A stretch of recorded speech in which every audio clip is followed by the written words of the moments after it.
बुंडसवेर कहलाने वाली जर्मन फौज नई भर्तियों की कोशिश में है, लेकिन मसला ये है कि वो भी इसी महदूद होती हुई अफरादी कुव्वत में से भर्ती करना चाहती है जहां पहले ही जर्मन कंपनियां हुनरमंद मुलाजमीन की तलाश में सरगर्दा हैं। जर्मनी में पहले ही लाखों आसामियों को हुनरमंदों की कमी के बायस पुर नहीं किया जा सका।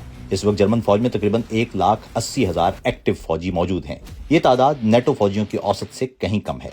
मंसूबा यह है कि 2031 तक फौज की तादाद 2,03,000 हो जाए, लेकिन फिलहाल ये हदफ 22,000 फौजियों की कमी का शिकार है।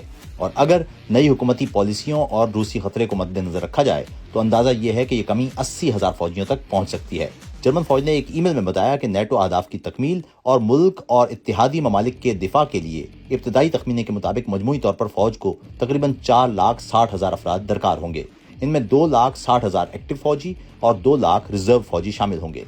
ये इजाफा 2030 की दिहाई तक मुतवक्के है, लेकिन सवाल यह है कि जबरी फौजी भर्ती के बगैर सिर्फ रजाकारों पर इन्हिसार करते हुए यह हदफ कैसे पूरा होगा। एक सर्वे के मुताबिक 60% जर्मन शहरियों ने कहा कि वो जर्मनी के दिफा के लिए शायद नहीं या बिल्कुल नहीं लड़ेंगे।